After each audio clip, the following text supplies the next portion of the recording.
क्या हो अगर मैं आपसे कहूं, रामायण जैसी महान गाथा का जन्म हुआ था एक श्राप से। और वो श्राप दिया था खुद नारद मुनि ने भगवान विष्णु को।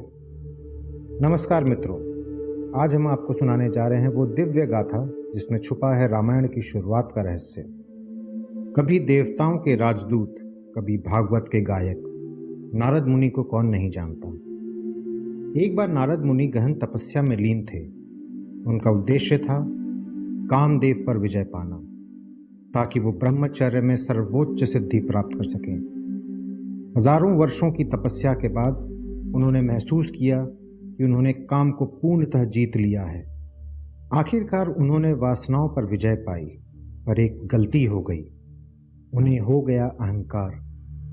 उन्होंने ब्रह्मा, शिव और विष्णु तक को जाकर बताया, मैंने कामदेव पर विजय पा ली है, अब मैं सबसे बड़ा ब्रह्मचारी और योगी हूं। देवताओं ने मुस्कुराकर उनकी बात सुनी, लेकिन भगवान विष्णु ने देखा कि नारद में अहंकार घर कर गया है।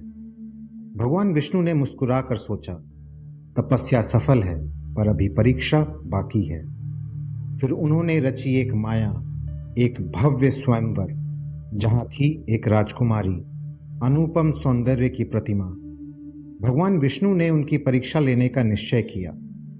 नारद मुनि एक सुंदर राज्य से गुजरे जहां एक स्वयंवर हो रहा था। वहां की राजकुमारी अद्भुत रूपवती थी। भगवान विष्णु के मायाजाल के अंतर्गत राजकुमारी नारद मुनि को देखकर मुस्कुरा दी। नारद को लगा कि वह उन्हें ही वरने वाली हैं, लेकिन तभी उन्होंने सोचा, मेरा चेहरा तपस्या के कारण कांतिहीन है। तो वे भगवान विष्णु के पास गए और कहा, हे प्रभु, मुझे अपना रूप दे दो, जिससे राजकुमारी मुझे पसंद करे। विष्णु मुस्कुराए और बोले, तथास्तु। नारद मुनि को लगा कि अब उनके पास भगवान विष्णु जैसा सुंदर रूप है। स्वयंवर के दिन वह आत्मविश्वास से पहुंचे, लेकिन जैसे ही राजकुमारी ने उन्हें देखा, वह हंसने लगी और किसी अन्य राजकुमार को वरमाला पहना दी। नारद जी को यह देखकर गहरा धक्का लगा। जब उन्होंने पानी में अपनी परछाई देखी, उन्हें पता चला कि भगवान विष्णु ने उन्हें वानर का चेहरा दे दिया था।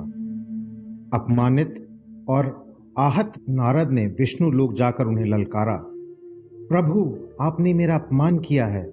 मैं आपको श्राप देता हूं। जब आप पृथ्वी पर अवसर लेंगे, तब आपको भी स्त्री वियोग का कष्ट भोगना होगा और आपकी सहायता वानर ही करेंगे। भगवान विष्णु मुस्कुराए और बोले, हे नारद, आपका श्राप भी मेरी लीला का हिस्सा है। आपका श्राप ही बनेगा मेरे अवतार का मार्ग, और वही श्राप बना रामायण का कारण। भगवान विष्णु ने राम के रूप में जन्म लिया। उन्हें सीता से वियोग सहना पड़ा और हनुमान जी और वानर सेना ने उनकी सहायता की। इसीलिए कहते हैं, रामायण की गाथा एक श्राप की देन थी। इस कथा से हमें क्या सीख मिलती है?